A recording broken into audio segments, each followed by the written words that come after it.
welcome to another installation of Yoga Therapist. Where am I now?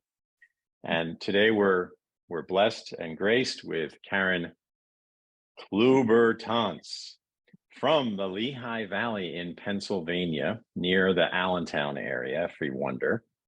And Karen, as you can see, looking at her beautiful living room den area, is an interior designer by career profession. But in 2012, she took her interest in yoga and became a yoga teacher. And that's where I turn everything over to her now. And I want to ask, from becoming a yoga teacher, what interested you in becoming then a yoga therapist, which is a far larger commitment? Yes, so I became a yoga teacher in 2012. I was studying Ashtanga, and that was really the only teacher training that I was familiar with where I live in Lehigh Valley.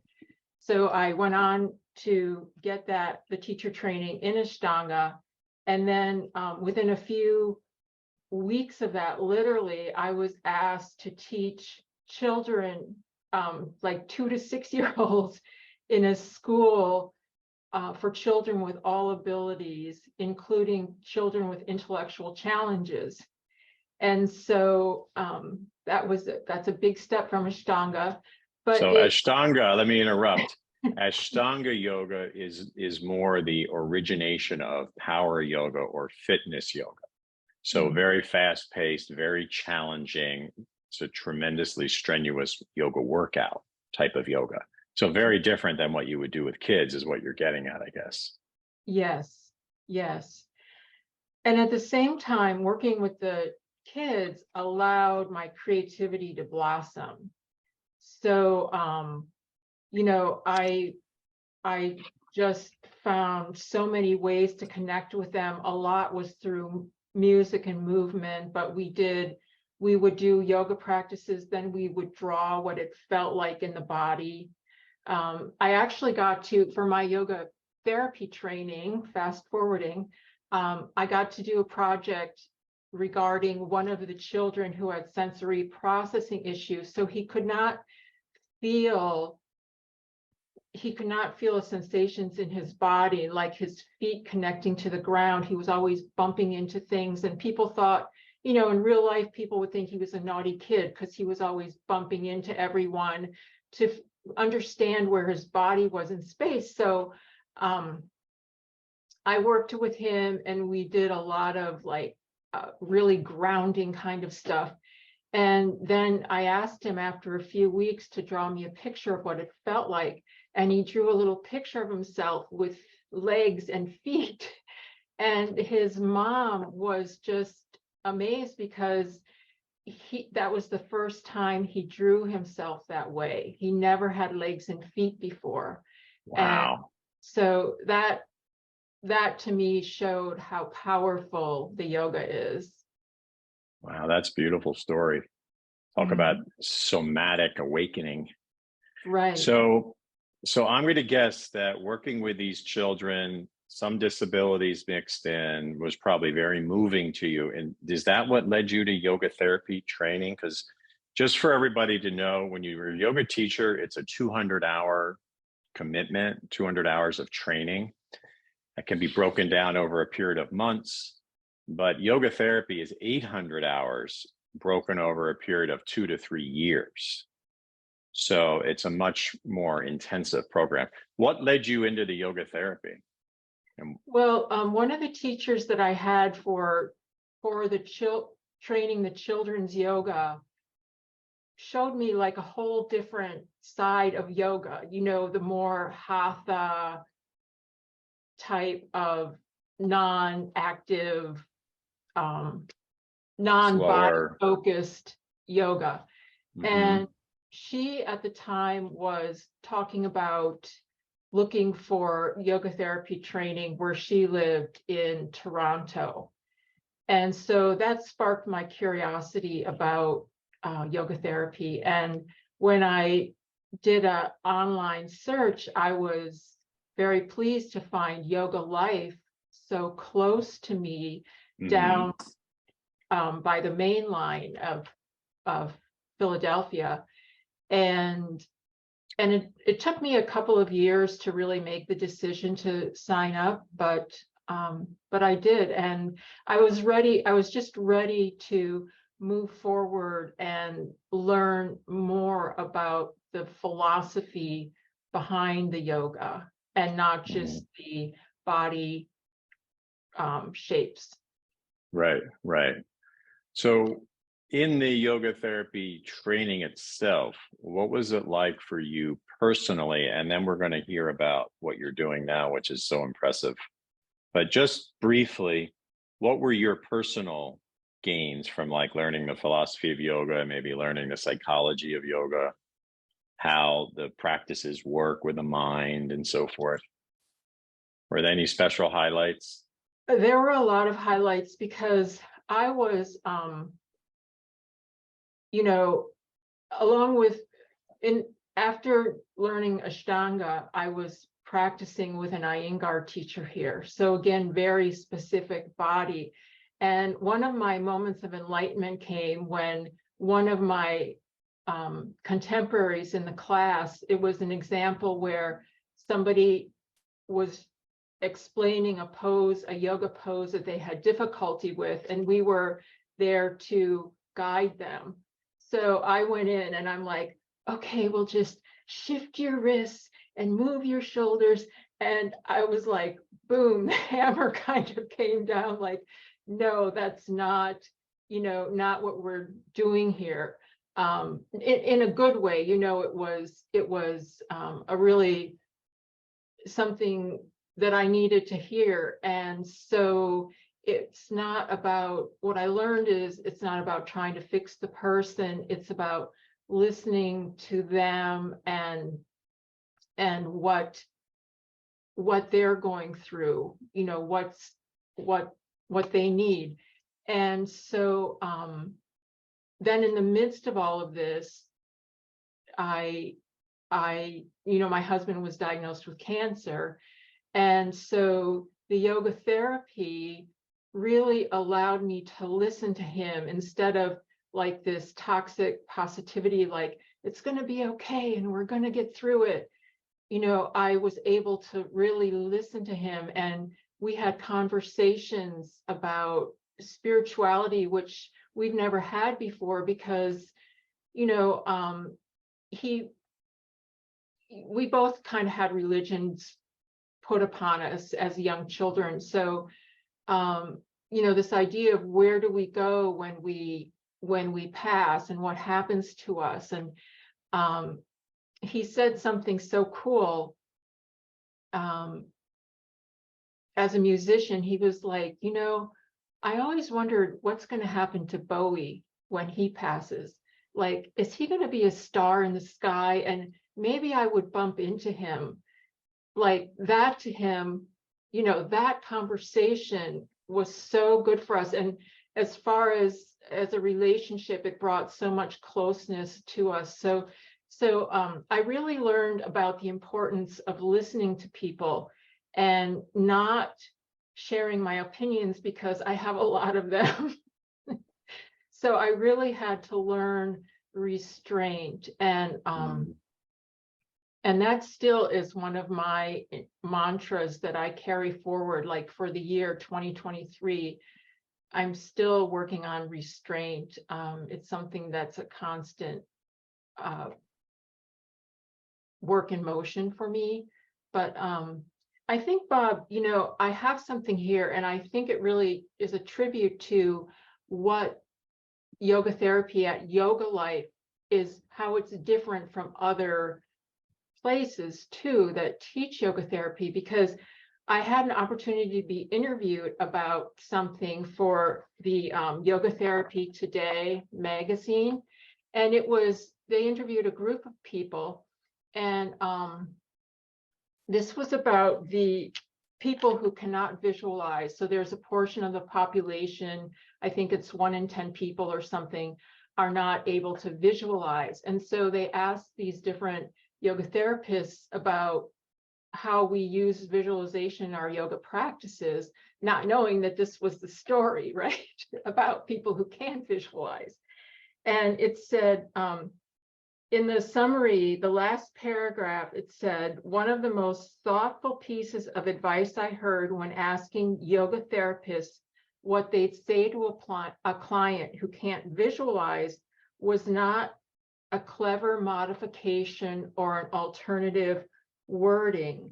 Instead, it was a question. I might say, what would you like to do? What would be meaningful to you? What do you find relaxing? So that way I would learn too. In this way, Karen reminds us how important it is to learn from clients which variations work best for them. Right. So that to me summarizes my whole transition in the yoga Wow. therapy training. I went from thinking I would know exactly what to do to fix this person to asking them what they need.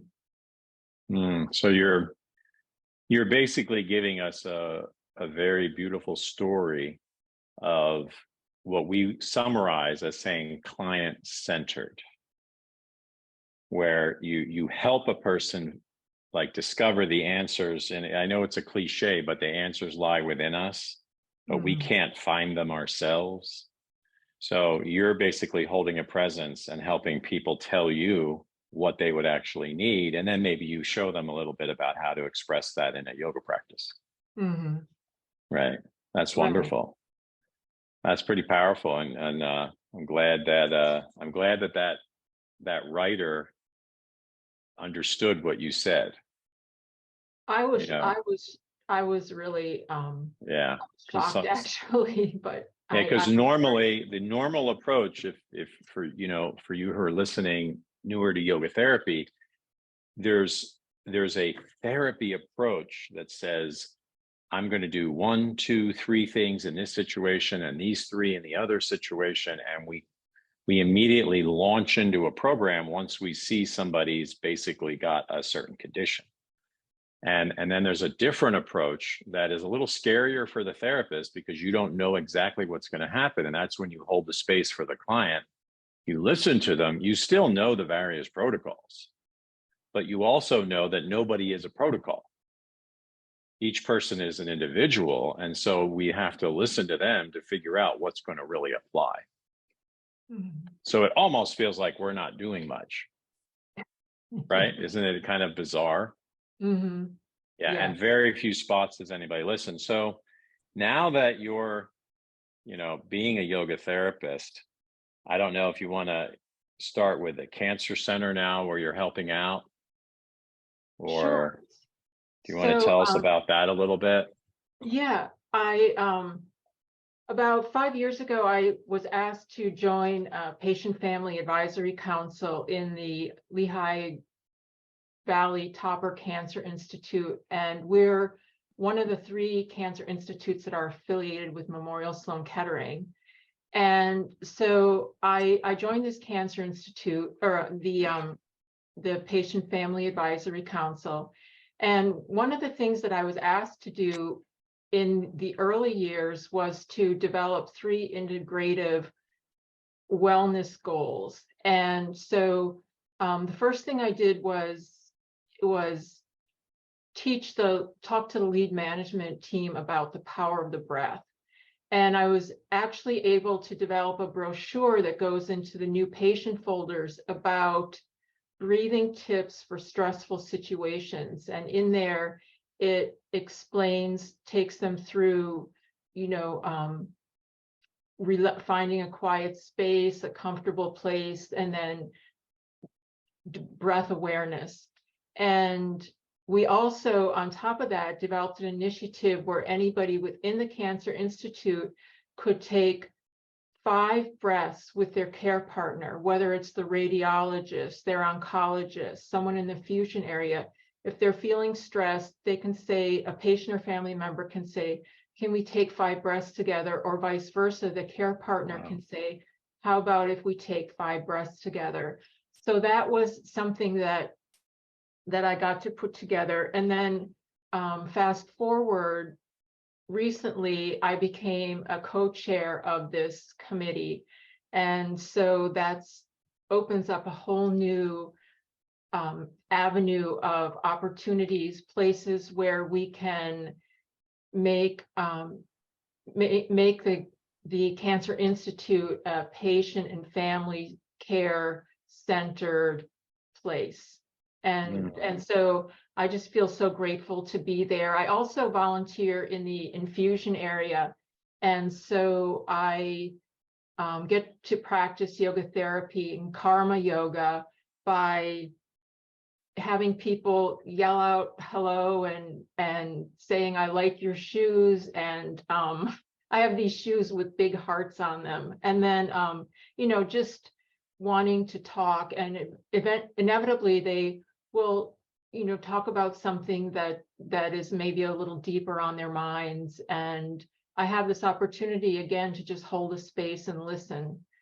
So that's been really wonderful. And It's amazing. Grateful for that. Yeah. And so when she uses the term karma yoga, she means doing a service as a volunteer more in that case, right? That's what you meant. Yes. So yeah, that's really powerful. And then, I mean, I don't know, you can kind of go where you want to go. I know you work with different people too, with pain and certain people, different folks. I do. You want to share any other stuff? Or Sure, I think just in some ways hearing what you're doing allows people to understand what yoga therapy would be, which is like what you read to us was so fascinating. And then just being with people and actually listening is not exactly what we would think of as the yoga, but it's very rare. I've had many of our other graduates say the same thing, that part of what they do is just purely listen, because there's no avenues where people have anybody listening without interjecting. Right. As a matter of fact, one of the things that we did for PFAC, the Patient Family Advisory Council, they were making a handout for patients, and they had we were supposed to pick these sayings like positivity and there's nothing to fear but fear itself, and this kind of stuff. And in this instance, I reached out to the Yoga Therapists in Hospital Facebook group that you can join once you are a CIAYT member. And I asked them, their thoughts on this type of thing. And I got a lot of feedback, and they said, like, this is clearly toxic positivity. So I found some evidence-based articles and presented that to our advisory council group. And this folder that was going out with all these things was in the midst of being printed, and they stopped it. Wow. And they so just to define this term, toxic positivity, that can mean when we override our feelings and we try to pretend they'll go away if I'm just positive thinking. And the positive thinking piece is important, but we have to first resolve and understand the feelings before we can be at peace with the fears we may have or the other upset anxieties that we carry. Once we understand those, we can move into a positive mindset. Exactly. And in COVID, it became like an epidemic, like it was all over social media. And so, and so in the workplace too, imagine that you have a area where there's lack of workers because of COVID and all of this type of thing. And it may be easier to say to somebody, oh, be positive, rather than listen to what's going on with them, right? So it was a whole segment of informing and teaching about, again, the need to listen and to tamper down on that toxic positivity. But I'll just summarize some of the other things that I get to do. I do work with the cancer support community. I've been a teacher there for many, many years. And I've developed several workshops for them. One is based on meditation for your life. So I did an 8-week workshop on meditation, which is now now it's become meditative small plates, like so little snippets of different ways to quiet the mind. I also teach about pain reframed and chronic pain, and how things like body scans and that type of thing will help, awareness practices that will allow the body to relax and the mind to relax. And I also do a body kindness workshop and teach yoga nidra and restorative yoga there on a regular basis. So deep relaxation skills. Yes. For those. Great. That's really cool. That's great. Yeah. I mean, you've done a lot of great work. Thank you. Yeah. Thank you. Everybody, like when you do your training, you're spending your time learning and thinking and so forth. And then when that's over, then your creative output starts to happen. And so all these different things that you've put together are a part of that creative outfit. And that's fantastic. So it's great to hear. Yeah. And then you work. Yeah, go ahead. I would just say that I think it's important to never say no, even however small the opportunity may seem, or it's not really up like in line with your long-term goals, because saying yes to things and doing things that take you out of your comfort zone give you that experience.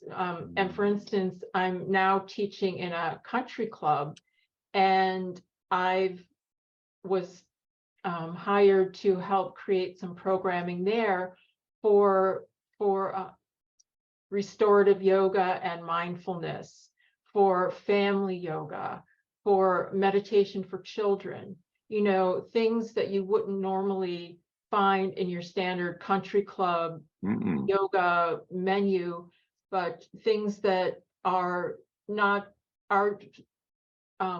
apply to everybody, right? The monkey mind, all of these things they apply to everyone. They don't just are they doing that so that they concentrate better at hitting a golf ball, or like is somebody must be driving that at the country club? Well, these are things that I proposed. You suggested it. Yeah, see, when I went for my interview, it was was an interview, and it said in the description that they wanted someone who understood yoga philosophy. So they have a one class, kind of like a power yoga class, and they wanted a teacher to alternate that class. But when I talked to her about programming for future classes, like summer camps for the kids that involve yoga and that type of thing, which I did at the school for 5 years or 7 years rather, she hired me. She hired 2 people, one as that sub, and she hired me to start a beginner's class and then start some programming. Wow. So it created an opportunity. By never saying no, I was able to create an opportunity for myself. Beautiful. That's so awesome. Good job. Yeah. And then I know, like everyone, different people come to you and you'll help them for periods of time and so forth. So I would say, I don't know if you've seen other interviews we've done recently. I have. But yeah, and everybody has this really special creative story. I mean, it's part of our goal. Like we try to help everybody be themselves, and to do exactly what you've done in the places where uniquely you could do that. So that's wonderful. And it's great to hear. So thank you for telling us all that. Do you want to add anything else before we wrap up? I think I will say that it's important to have a group of people to talk to when you are teaching yoga and working on yoga therapy, to have a community of Mm. people around you. And I just want to give a shout out to Erin Byron, because she has selflessly offered her Yoga for the Creative Soul book club ever since March of 2020, when COVID hit, and she's still doing it. And I've learned a lot about myself. You know, a lot of what we're doing, we've spent really like 3 years on the 5 paths. Yeah, right. And I've learned so much about myself, and always working towards being, we're always working towards our true selves, towards being our true selves. And so that has been a huge, huge part of my journey, and keeping me fresh in yoga. Well, that's beautiful. Congratulations, and thank you for sharing. If I had one of those fancy things, I would put the applause button up. So I'm sure people really enjoy hearing your story and where you've been, and I can only imagine there'll be a few more cool chapters in the future. There So will. once again, thanks very much, Karen. Thank you, Bob. Thanks for everything. Thank you All for right. all of your good teachings. You bet. You bet.